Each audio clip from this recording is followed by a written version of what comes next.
Saya nama Daman Huri. Saya mulai bekerja ini mulai tahun 1998. Berarti sampai sekarang itu kurang lebih 22 tahun. Jadi 98 itu kalau nggak salah itu Krismon, Mas. Masalahnya saya itu usaha bukan ini aja dulu. Jadi bukan ujuk-ujuk istilahnya tiba-tiba itu bukan. Jadi saya sudah banting tulang, memeras keringat, memeras tenaga. Saya usaha dulu ya sampai Mas ya. Sarang burung walet tahun 88. Sarang burung walet akhirnya tiba-tiba saya jatuh bangkrut. Bangkrut tidak bisa apa-apa, tuh uang kita habis. Sehingga istri saya itu ya istilah gigi saya, motivasi saya tahun 98 itu istri saya berangkat ke Saudi untuk merubah nasibnya itu. Nah, itu tapi saya kan tidak menyuruh. Nah, ya itu ya istilahnya itu istri kan minta izin, Pak, ini nyambut gawe koyong ini, aku selain di duit, tapi aku tak melu Saudi, kanggo merubah nasib, yo tak izini. Lek kono sing tenanan nyambut gawe, ojo kasek selingkuh. Saya dulu kan gitu tak wanti-wanti. Iki akhirnya nyambut gawe, kanggo nafkah anak bojo, golek sing halal. Nah, habis itu Mas, 98 sampai 2 tahun pulang, 2 tahun pulang. Nah, saya dapat uang, malah tiba-tiba uang kita untuk dagang itu malah kesasar, ditipu-tipu orang, diajak-ajak bisnis. Diajak-ajak bisnis malah gak jadi, bangkrut lagi. Langsung istri saya berangkat lagi di Saudi sampai tahun 90. Nah, habis itu 90, saya tuh belikan seleb tepung, kita taruh di pasar Mas. Seleb tepung itu alhamdulillah waktu itu saya nyeleb mulai tahun 90, 91. Saya itu lancar banget Mas, rezeki banyak, istri juga istilahnya mendukung. Saya punya seleb tepung, ada 2, yang satu ada di pasar, yang satu ada rumah. Itu belum ada saingan sama sekali. Nah, setelah saya tahu itu saya sukses, banyak saingan, kita jatuh lagi gitu Mas. Istri saya berangkat lagi ke Saudi, itu ya, sampai 91 tahun berapa itu ya. Habis itu saya menyesal pokoknya. Istilah itu saya jatuh bangun.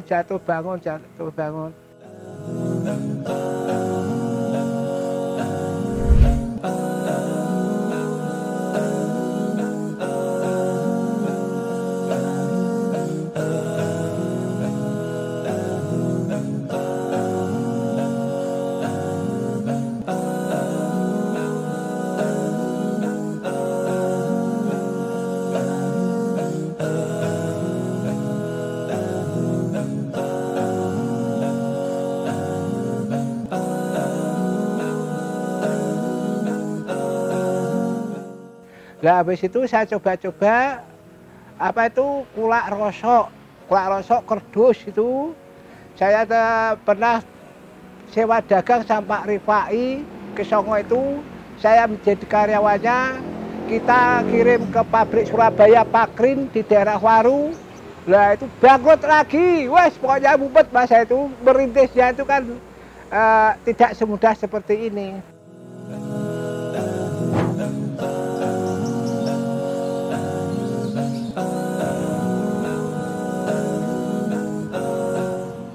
Tiba-tiba itu Pak Dimyati datang ke tempat saya itu. Nah, saya ditawarin tahun 9 itu sudah menjak tahun 98 itu. Pak Dim tiba-tiba ke tempat saya, Pak Dimyati orang ke Songo, itu adalah pegawai Kedaung Karangjati Pringapus, pabrik gelas. Nah, tiba-tiba datang, saya tawarin Pak Daman. Nggih, anten apa Pak? Pak Daman apakah bisa mencarikan beling? Beling itu apa? Beling untuk daur ulang di pabrik Kedaung. Ya, insya Allah bisa Pak. Pada saat itu sebenarnya nggak bisa apa-apa Pak, itu loh. Nah, pokoknya semangat saya, motivasi saya harus kita giat. Memang yang kita damai-damaikan itu apabila saya itu pasok ke pabrik, insya Allah itu kan dapat jalan, gitu loh. Wah, pokoknya sudah muntang-manting, Pak Dim datang ke tempat saya. Yaudah Pak Daman kalau sanggup 1 bulan tapi 100 ton. Wah, pokoknya sanggup. Saya padahal tidak tahu apa-apa sampai sekali.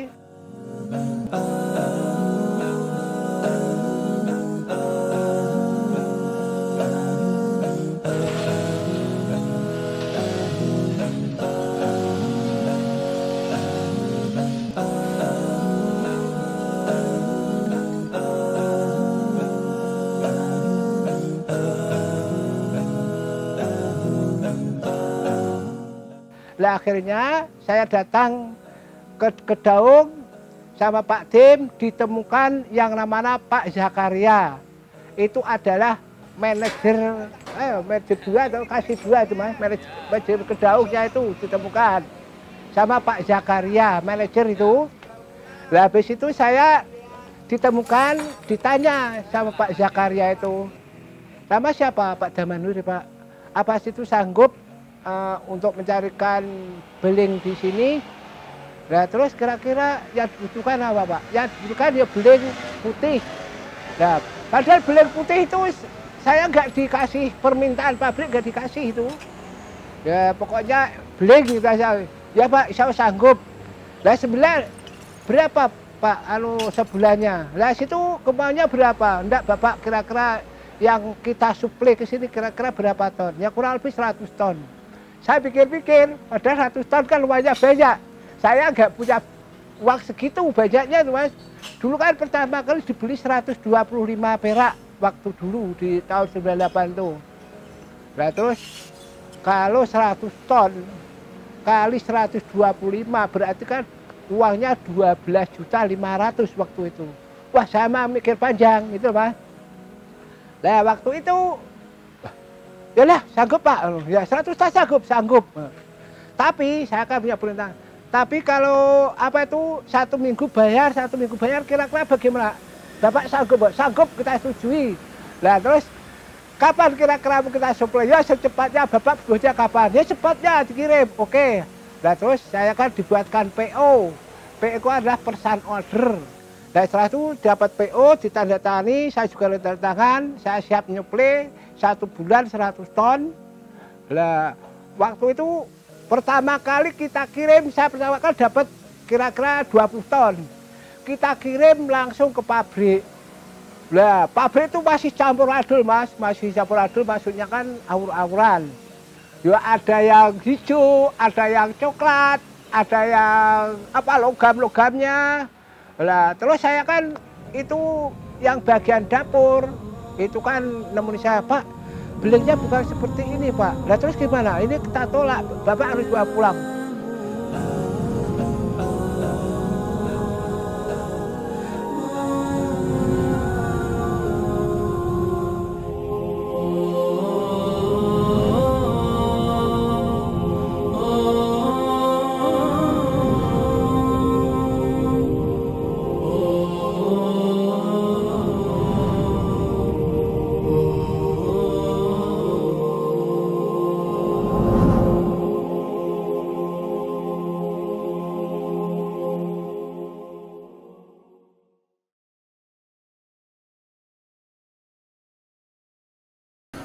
Nah akhirnya waktu itu mas, saya bawa karyawan dari rumah, orang putri-putri itu saya suruh naik susu sampai pertigaan pos polisi Karangjati.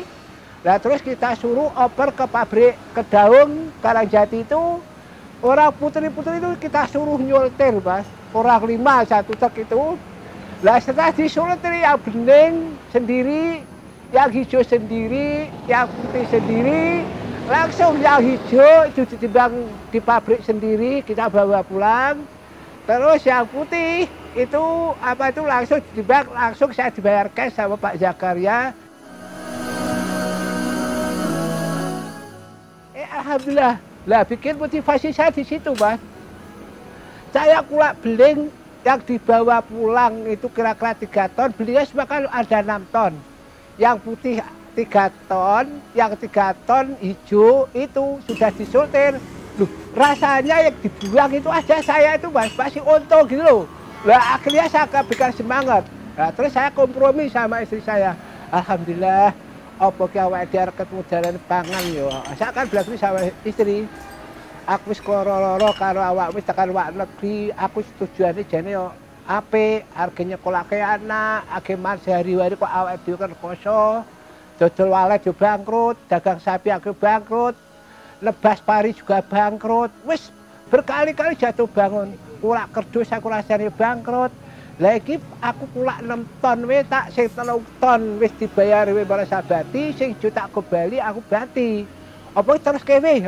Terus ora apa-apa Pak. Yo lha golek ndi wis awak ini tawakal nyuwun karo Gusti Allah piye carane kita berusaha loh. Dia kudu setelanan, mas jadah lihat kok hati kan di situ ya.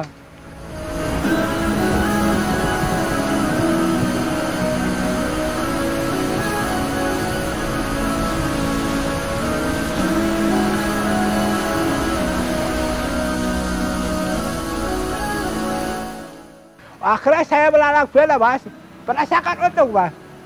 Nah waktu itu saya dapat teman orang Ambarama namanya Kesman, orang pemulung, you know. Mas. Terus saya kan lari ke pemulung itu mas. Mas, kira-kira sing duwe belen akeh saat ini nulis sapa mas? Aku terno mas, ya aku tak ongkos kita mas, tak opai.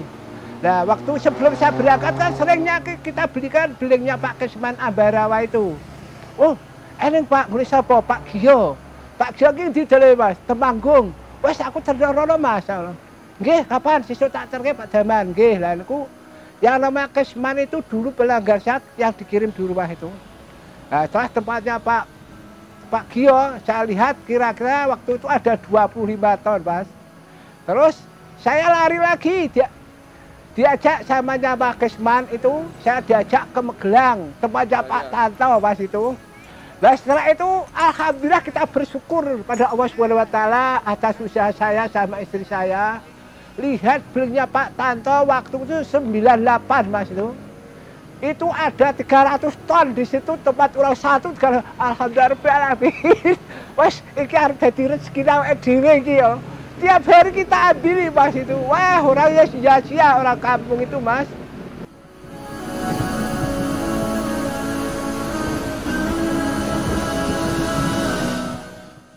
Wah, kaya ngono lagi apa piye? Bilang ki wis dihina Mas itu. Walah, wis kan lah apa. Tapi kan saya istilahnya market saya kan sudah jelas.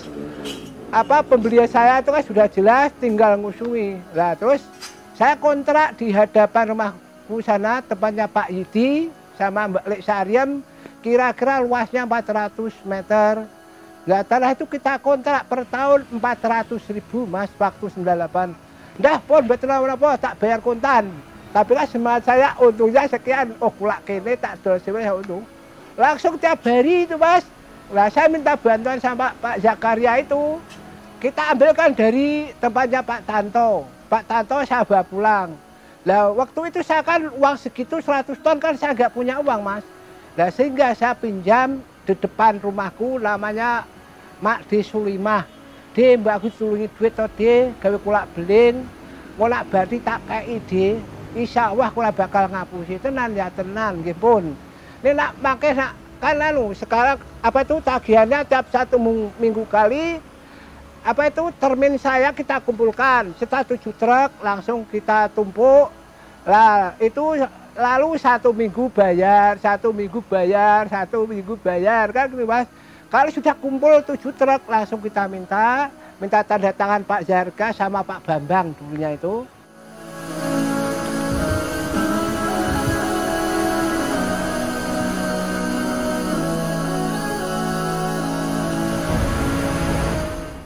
Kalau setelah kita mintakan apa sama Pak Zakaria sama Bambang kita tanda tangi langsung saya bawa kasir langsung dibayar mas. Itu 7 truk tiap minggu bayaran 7 truk apa itu kita bayaran jadi tidak nunggu lama-lama atas pembayaran tadi. Nah saya dimodali ibu saya 1 juta langsung pinjam sama Mak Dewi Sulimah 17 juta yaitu untuk apa kulaan beling sehingga berkembang. Saya tidak sampai cuma ke daung mas. Kalau ke daung pas tutup saya bingung. Saya langsung beling saya itu waktu apa tahun ya kurang beli ya kira-kira 2000-an kedaung kan tutup buka dapur saya kan pusing mas stok beling saya kan 100 ton nggak laku saya pergi ke Surabaya mas itu nanya sini ada pabrik beling itu mana. Nah terus ada petunjuk orang Surabaya Pak pabrik sini beling itu banyak di mana aja Bu di pabrik Igles itu juga menerima beling, terus kedaung juga menerima beling. Nah terus saya cari pabrik Igles itu yang ada di Gresik, saya cari sendiri mas, kita kembangkan sendiri. Jadi dari semangat saya cuma tanya-tanya sama orang-orang itu.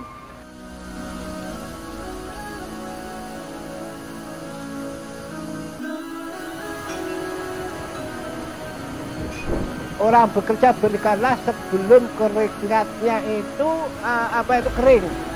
Jadi orang itu kalau bekerja belum jam 4, biasanya jam 4 itu langsung kita datang, langsung kita bayar.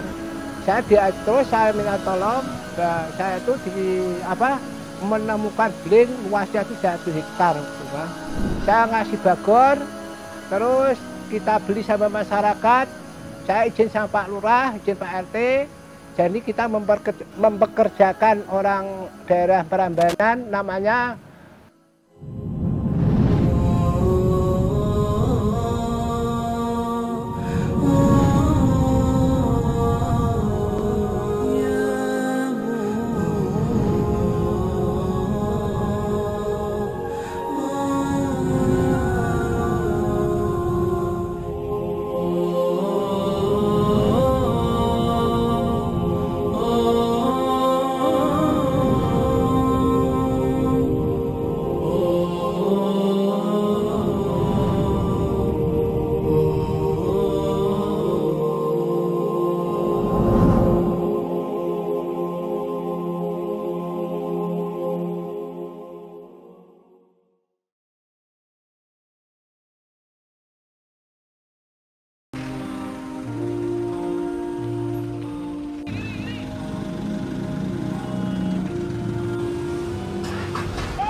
ya.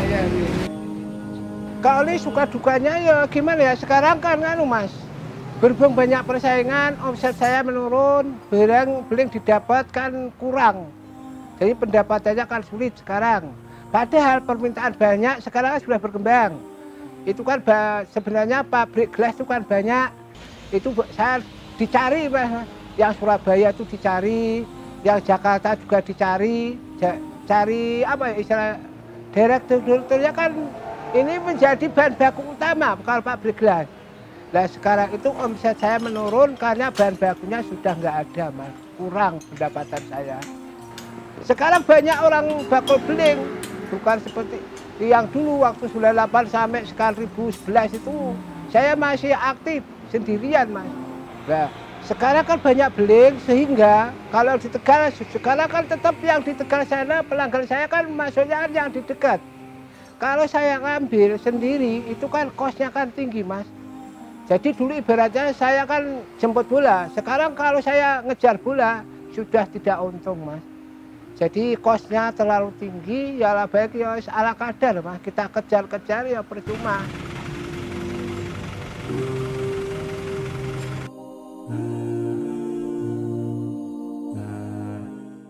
Orang bekerja berikanlah sebelum keringatnya itu kering. Jadi orang itu kalau bekerja belum jam 4, biasanya jam 4 itu langsung kita datang, langsung kita bayar. Jadi biar halal, saya itu biar barokah. Jadi kita menjalankan sunnah Nabi, kalau membayar tenaga itu berikanlah sebelum keringatnya kering. Nah itu kita jalankan sampai sekarang gitu Mas. Yaitu tentang manajemen. Pembayarannya saya nggak mau nanggung 1 minggu Mas. Ya pembayaran saya itbak Rasul gitu. Tak bayar uang tenaga kuwi, ya bejaman sak durunge keringete kering langsung lek kon bayarke ngoten. Gitu Mas untuk pembayaran.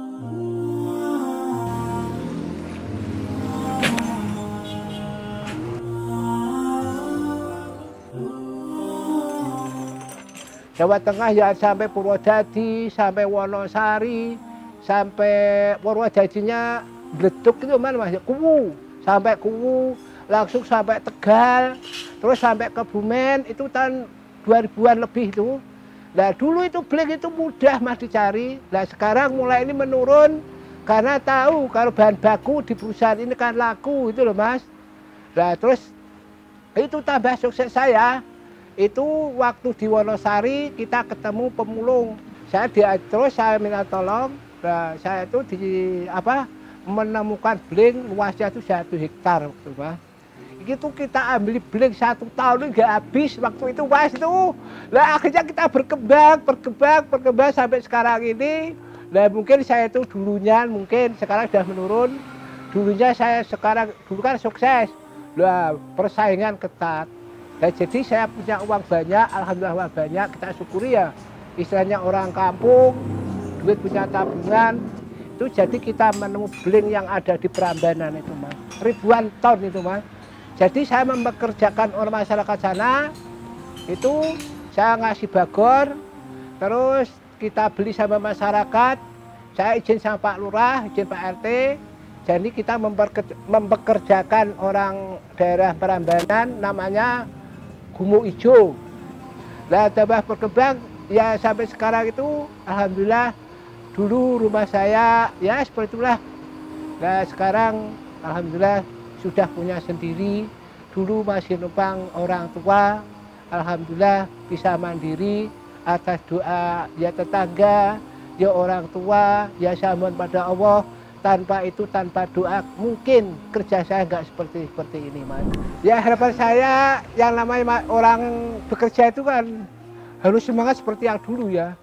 Ya harapannya itu. Saya cita-citanya itu untuk mempekerjakan tenaga-tenaga di desa, orang yang tua-tua renta itu sudah nggak bisa bekerja apa-apa.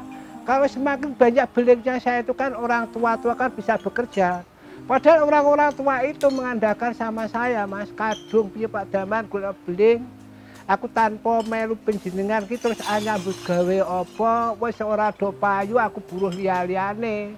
Padahal beling itu kan sekarang susah. Ya kalau ada kita panggil, kalau nggak ada kita berhentikan itu.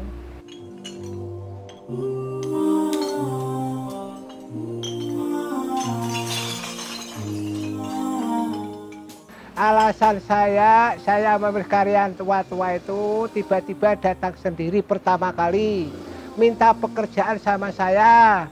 Pak, aku tak melu kerja piye Pak? Lah pripun to Mbah kerjane kaya ngene mboten napa-napa, arep buruh ora buruan. Lah nek sampe tak bayar sementen pun mboten napa-napa, sing penting kowe nyambut damel. Pekerja-pekerja yang lansia. Tapi yang masih muda itu standar karyawan. Jadi ya tujuannya minta datang sendiri ke tempat saya Mas itu. Menyambut jaluk gawean, atak gitu sego sesuap nasi itu Mas. Lah sampai sekarang itu yang kita pakai lansia-lansia. Tapi lansia itu tidak angkat junjung itu loh. Jadi yang muda-muda yang angkat junjung, wes sak penake wis gawe. Oh itu mulai 1998 sampai 2011 Mas, rekor itu. Jadi semua kita kan semua kan Mas, saya kan bisa jual semua barang rosok-rosok. Saya bisa masuk ke Kifit, saya bisa masuk ke Damatek, saya bisa masuk ke Coca-Cola, saya bisa masuk ke Sosro, itu rekor. Jadi mulai 98 sampai 2011 itu alhamdulillah saya rekor Mas.